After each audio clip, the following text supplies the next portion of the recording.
தையிட்டி காணிகள் முழுமையாக விடுவிக்கப்பட வேண்டும். தம்பிராசா. கட்டுநாயக்காவில் அதிகபட்ச வெப்பநிலை பதிவு. ஜனாதிபதியை தமிழர்கள் நம்பியுள்ளனர். ஆஸ்திரேலிய உயர்ஸ்தானிகளிடம் வடக்கு ஆளுநர் தெரிவிப்பு. செம்மணி குறித்து கிருசாந்தி கொலை வழக்கின் குற்றவாளி சோமரத்ன வெளிப்படுத்திய தகவல். இலங்கைக்கு படையெடுக்கும் சுற்றுலா பயணிகள். நீச்சறுக்களுக்கு சிறந்த இடம். இலங்கையை புகழ்ந்த அமெரிக்க தூதுவர் ஜூலிசங். பாராளுமன்ற வளாகத்தில் போதைப்பொருள் பயன்படுத்தும் ஊழியர்களுக்கு எதிராக கடுமையான நடவடிக்கை எடுக்க சபாநாயகர் தீர்மானித்துள்ளார் என வெளியான செய்தி பொய்யானது. பாராளுமன்ற செல்கம். இலங்கையில் சமீபத்திய வாரங்களில் பதிவான நிலச்சரிவுகள் வெளியான திடுக்கிடும் உண்மைகள். ரீபில்டிங் ஸ்ரீலங்கா தேசிய வேலை திட்டம் இன்று ஆரம்பம். பிரதமருக்கு எதிராக எதிர்க்கட்சிகள் கொண்டு வரவுள்ள தீர்மானம் மற்றும் தையிட்டு விகார விவகாரம், காணி விடுவிப்பு உள்ளிட்ட விடயங்கள் தொடர்பில் அடக்குமுறைகளுக்கு எதிரான ஜனநாயக அமைப்பின் தலைவர் மு தம்பிராசா கருத்து தெரிவித்துள்ளார். இலங்கை பிரதமர் கருணி அமரசூரிய அவர்களது கல்வி சீர்திருத்தம் சம்பந்தமாக எதிர்க்கட்சி கேவலமாக ஒரு அரசியலை செய்ய முனைகின்றது. அப்பேற்பட்ட சூழ்நிலையில் தமிழரசு கட்சி, அகில இலங்கை தமிழ் காங்கிரஸ் ஓர் அணியில் நின்று பிரதமரின் கல்வி சீர்திருத்தத்திற்கு ஆதரவு தெரிவித்தமைக்கு மிக்க நன்றியையும் பாராட்டுதல்களையும் அடக்குமுறைகளுக்கு எதிரான ஜனநாயக அமைப்பு தெரிவித்துக் கொள்ள விரும்புகின்றது. கடந்த காலங்களில் கல்வியில் தமிழர்களது பூர்வீகம், சரித்திரம் சம்பந்தமாக மழுங்கடிக்கப்பட்ட விடயங்களில் கூட தமிழர் தரப்பு கூட மறந்திருந்தது ரொம்ப வேதனைக்குரியது. அப்படி இருந்த போதிலும் இச்சந்தர்ப்பத்தில் பிரதமர் கருணி அமரசூரிய அவர்களது கல்வி சீர்திருத்தத்திற்கு எதிர்க்கட்சியை எதிர்த்து தனித்துவமான குரல் கொடுத்த தமிழர் தரப்புக்கு மனமார்ந்த நன்றிகளை தெரிவித்துக் கொள்கின்றோம். இந்திய பிரதமருக்கு தமிழ்நாட்டு முதலமைச்சர் மு க ஸ்டாலின் இலங்கையில் கொண்டுவரப்பட இருக்கின்ற அரசியல் சட்டத்தில் சமஷ்டி முறையிலான ஒரு தீர்வை, ஒரு முன்மொழிவை இந்திய அரசாங்கம் தலையிட்டு செய்ய வேண்டும் என்று கூறுகின்ற அதே வேளை நீண்ட காலமாக தசாப்தங்களை தாண்டி துன்பப்பட்டு கொண்டிருக்கின்ற தமிழ் மீனவர்களது பிரச்சனை சம்பந்தமாக முதலமைச்சரும் பிரதம மந்திரியும் தமிழர் தரப்புகளும் ஏன் மௌனமாகவும் அமைதியாகவும் இருக்கின்றார்கள்? இங்கே அவர்கள் தங்களுடைய அரசியல் தந்திரங்களை, அரசியல் விளையாட்டுக்களை செய்ய முனைகின்றார்கள். ஆகவே எல்லாரும் ஒன்றிணைந்து, எல்லாரும் கட்டுப்பாட்டோட தமிழக மீனவர்கள் தவறான தொழில் முறையை வடகிழக்கு பிரதேசத்தில் உள்ள கடல்களில் வந்து தவறான முறைகளில் மீன்பிடிப்பதை தடுக்க தமிழக முதல்வர் முதலாவதாக முன்வர வேண்டும். ஜனாதிபதியை அன்போடு யாழ்ப்பாணம் வரவேற்கின்றது. இங்கே கடன்று கொண்டிருக்கும் நயினாதீவு புத்தபிக்கு அவர்களினால் முன்மொழியப்பட்டிருக்கும் தையிட்டி விகாரை தமிழ் மக்களிடம் அவர்களது காணிகள் கொடுக்கப்பட வேண்டும். விகாரை அந்த இடத்திலிருந்து நகர்த்தப்படலாம். அதை விகாரையை தகர்த்து வேறு இடத்துக்கு நகர்த்தப்படலாம் என்று நயினாதீவு புத்தபிக்குவே வெளிக்கொண்டிருக்கிறார். ஆகவே இந்த விடயம் சம்பந்தமாக அன்பு தோழர் அன்றுகுமார் திசநாயக்கா அவர்கள் யாழ்ப்பாணம் வரும்போது நல்ல ஒரு செய்தியை தமிழ் மக்களுக்கு, பல தசாப்த காலமாக காணிகளை இழந்து அல்லல் படும் வலிவடக்கு மக்களுக்கு, தையிட்டி மக்களுக்கு ஒரு நல்ல பதிலை சொல்லுவார் என்று ஆவலோடு எதிர்பார்த்து காத்திருக்கின்றோம். நாட்டின் அதிகபட்ச வெப்பநிலை நேற்று 31.5 பாகை செல்சியஸாக கட்டுநாயக்க வானிலை அவதானிப்பு நிலையத்தில் பதிவாகியுள்ளதாக வளிமண்டலவியல் திணைக்களம் தெரிவித்துள்ளது. இதேவேளை குறைந்தபட்ச வெப்பநிலை 15.9 பாகை செல்சியஸாக நுவரெலியா வானிலை அவதானிப்பு நிலையத்தில் பதிவாகியுள்ளது. நேற்று மதியம் வளிமண்டலவியல் திணைக்களத்தின் பிராந்திய தரவு சேகரிப்பு நிலையங்களில் பதிவான வெப்பநிலையின் அளவுகள் வரைபடத்தில் காட்டப்பட்டுள்ளது. கடந்த கால ஆட்சியாளர்களால் தமிழ் மக்கள் பல சந்தர்ப்பங்களில் ஏமாற்றங்களை சந்தித்திருந்தனர். ஆனால் தற்போதைய ஜனாதிபதி அனுகுமார திசாநாயக்கவை தமிழ் மக்கள் நம்புகின்றனர் என வடக்கு மாகாண ஆளுநர் வேதநாயகன் இலங்கைக்கான ஆஸ்திரேலிய உயர்ஸ்தானிகர் மத்யூ டக்போர்ட்டிடம் தெரிவித்துள்ளார். இலங்கைக்கான ஆஸ்திரேலிய உயர்ஸ்தானிகர் மத்யூ டக்போர்ட் வடக்கு மாகாண ஆளுநரை நேற்றைய தினம் திங்கட்கிழமை ஆளுநர் செயலகத்தில் சந்தித்து கலந்துரையாடினார். இதன்போது யாழ்ப்பாண சர்வதேச விமான நிலையம் மற்றும் காங்கேசன்துறை துறைமுகம் ஆகியவற்றுக்கு ஆஸ்திரேலிய அரசாங்கத்தால் அன்பளிப்பு செய்யப்பட்ட ஸ்கேனர் கருவிகள் வடக்கு மாகாண மக்கள் சார்பில் உயர்ஸ்தானிகர் ஆளுநர் தனது நன்றிகளை தெரிவித்தார்.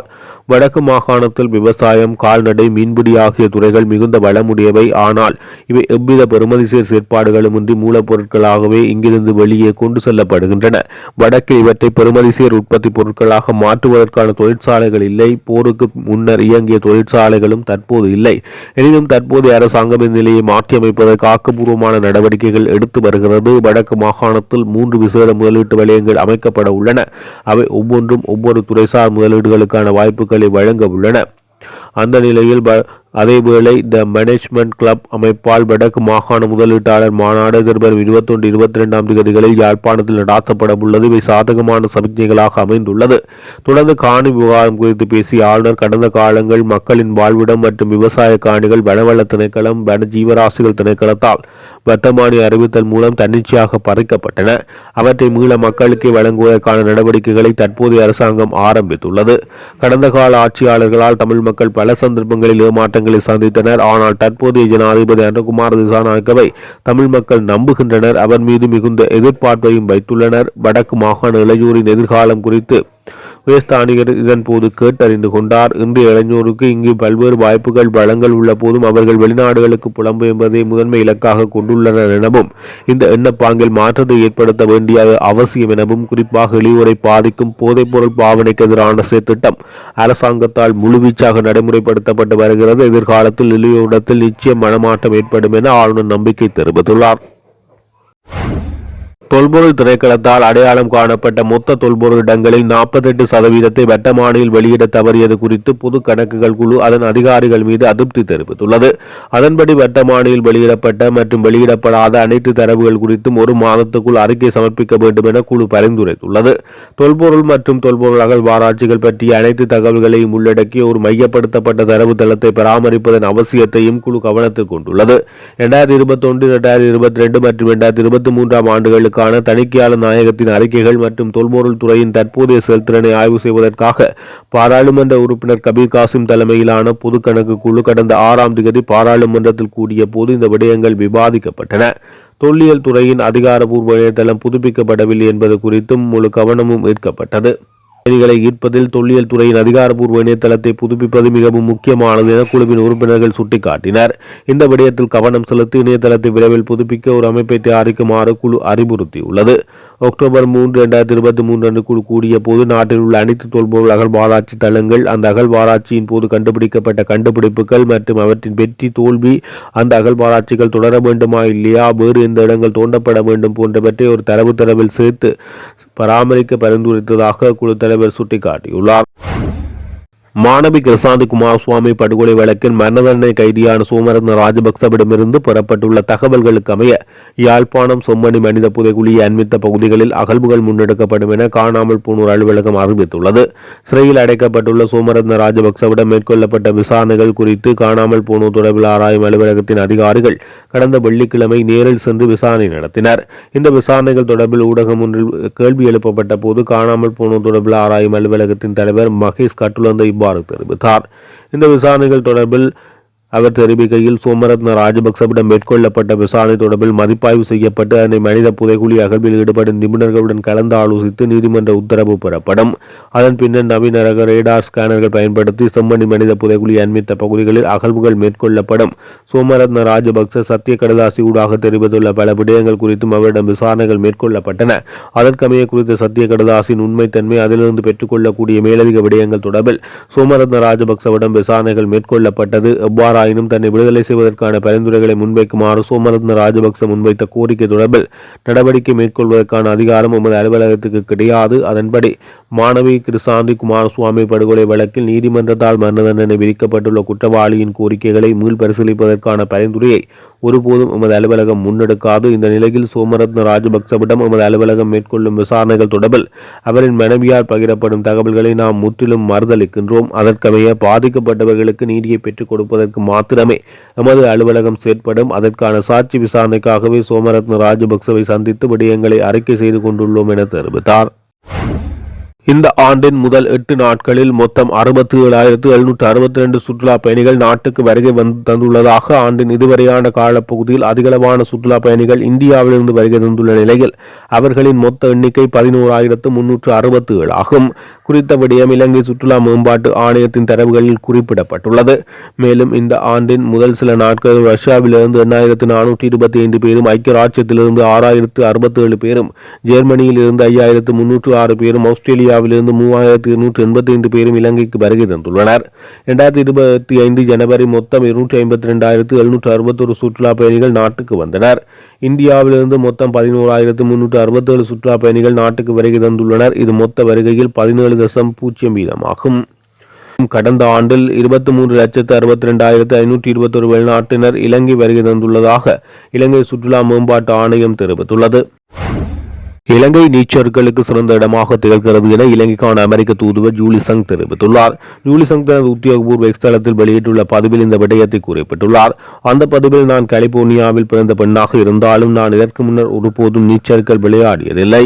ஆனால் எனது பயத்தை ஊரங்கட்டி கடைசியாக இலங்கையில் நீச்சல்கள் செய்தேன். எனக்கு பொறுமையுடன் பயிற்றுவித்தவருக்கும் நன்றி தெரிவிப்பதாக இதன் போது தெரிவித்துள்ளார். பாராளுமன்ற வளாகத்தில் போதைப் பொருள், மதுபானம் மற்றும் சிகரெட் பயன்படுத்தும் ஊழியர்களுக்கு எதிராக கடுமையான நடவடிக்கை எடுக்க சபாநாயகர் ஜெகத் விக்ரமரத்ன தீர்மானித்துள்ளார் என்ற தலைப்பில் வெளியான செய்தி அடிப்படையற்ற பொய்யான செய்தி என சபாநாயகர் வலியுறுத்தியிருப்பதாக இலங்கை பாராளுமன்ற செயலகம் தெரிவித்துள்ளது. அதுடன் சபாநாயகர் ஜெகத் விக்ரமரத்ன ஊழியர்களுக்கு எதிராக கடுமையான நடவடிக்கை எடுக்குமாறு எந்தவொரு சந்தர்ப்பத்திலும் இலங்கை பாராளுமன்றத்தின் எந்தவொரு அதிகாரிக்கும் அவ்வாறான ஆலோசனைகளை வழங்கவில்லை என இலங்கை பாராளுமன்ற செயலகம் குறிப்பிட்டுள்ளது. அதே நேரம் உணவரை பகுதிக்குள் சில ஊழியர்கள் ரகசியமாக மதுபானம் மற்றும் சிகரெட் பயன்படுத்துவதாக தகவல் கிடைத்ததை அடுத்து சபாநாயகர் இது தொடர்பான ஆலோசனையை வழங்கியிருப்பதாக வெளியாகி இருக்கும் செய்தி பொய்யானது எனவும், அவ்வாறான சூழ்நிலை உருவாகுவதற்கு இடமளித்தமை தொடர்பில் சபாநாயகர் பாராளுமன்றத்தின் உயர் அதிகாரிகளை குற்றம் சாட்டியிருப்பதாக வெளியாகி இருக்கும் தகவல்களில் எவ்விதமான அடிப்படையுமற்ற பொய்யான தகவல்கள் என பாராளுமன்ற செயலகம் வலியுறுத்தியுள்ளது. டிட்வா சூறாவளியை தொடர்ந்து நடாத்தப்பட்ட செயற்கைக்கோள் அடிப்படையிலான மதிப்பீடுகள் மூலம் சுமார் 4,800 நிலச்சரிவுகள் அடையாளம் காணப்பட்டுள்ளதாக ஆதர்சி கிளாக் நவீன தொழில்நுட்ப நிறுவனத்தின் இயக்குனர் ஜனலகுமாரி மீகா குடுவா தெரிவித்துள்ளார். அரசாங்க தகவல் திணைக்களத்தில் நேற்று இடம்பெற்ற ஊடகவியலாளர் சந்திப்பில் அவர் இதனை தெரிவித்துள்ளார். டிட்வா சூறாவளிக்கு பிறகு பெறப்பட்ட செயற்கைக்கோள் படங்கள் மற்றும் தரவுகள் விரிவான மண்சரிவு வரைபடத்தை மேற்கொள்ள பயன்படுத்தப்பட்டதாக இயக்குனர் ஜெனரல் மீகா குட்டுவா குறிப்பிட்டுள்ளார். இந்த வரைபடங்கள் பகுப்பாய்வில் ஊடகங்கள் மூலம் இதுவரை அறிவிக்கப்பட்ட புள்ளி விவரங்களை விட உண்மையான நிலச்சரிவுகளின் எண்ணிக்கை கணிசமாக அதிகமாக இருப்பது தெரிய வந்துள்ளது. நாடு தழுவிய செயற்கைக்கோள் பட பகுப்பாய்வு நாடு முழுவதும் நிலச்சரிவுகளை முழுமையான வரைபடமாக்க உதவியுள்ளது. இந்த நிலச்சரிவு சம்பவங்களில் மொத்த எண்ணிக்கையில் 4,800 நெருங்கி வருவதை குறிக்கின்றது என அறிக்கைகள் தெரிவிக்கின்றன. டிட்வா சூறாவளியின் போதும் அதற்கு பின்னரும் எடுக்கப்பட்ட செயற்கைக்கோள் படங்களை பயன்படுத்தி நிலச்சரிவு வரைபடத்தை நாங்கள் மேற்கொண்டோம். அந்த வரைபடங்கள் அடிப்படையில் ஊடகங்கள் மூலம் தெரிவிக்கப்பட்டதை விட நிலச்சரிவுகள் எண்ணிக்கை மிக அதிகமாக இருப்பதை நாங்கள் அடையாளம் காண முடிந்தது. செயற்கைக்கோள் படங்கள் மூலம் 4,800 நிலச்சரிவு சம்பவங்களை நாங்கள் அடையாளம் கண்டுள்ளோம் என குறிப்பிடப்பட்டுள்ளது. நாட்டை மீண்டும் கட்டியெழுப்பும் வேலை திட்டத்தை வழிநடத்துவதற்காக செயற்படுத்தப்பட்டு வரும் ரீபில்டிங் ஸ்ரீலங்கா தேசிய வேலை திட்டத்தின் அங்குரார்ப்பண நிகழ்வு இன்று இடம்பெறவுள்ளது. ஜனாதிபதி அன்றகுமார் திசாநாயக்க தலைமையில் கொழும்பு பண்டாநாயக்க ஞாபகார்த்த சர்வதேச மாநாட்டு மண்டப வளாக லோட்டஸ் அரங்கில் இந்த அங்குரார்ப்பண நிகழ்வு நடைபெறவுள்ளது.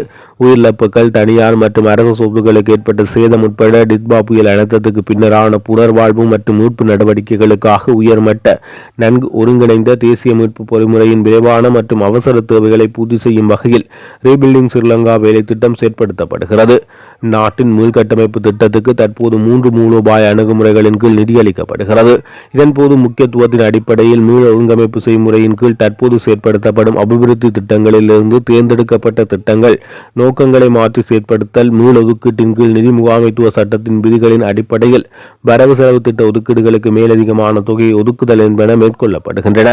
இதன்படி 2026 ஆண்டுக்கான 500 பில்லியன் ரூபாய் குறைநிரப்பு பிரேரணை முன்வைப்பு மற்றும் ரீபில்டிங் ஸ்ரீலங்கா நிதியத்தின் மூலம் உள்நாட்டு வெளிநாட்டு அரசு மற்றும் தனியார் நன்கொடையாளர்களின் ஆதரவு பெறப்படும் என ஜனாதிபதி ஊடக பிரிவு தெரிவித்துள்ளது.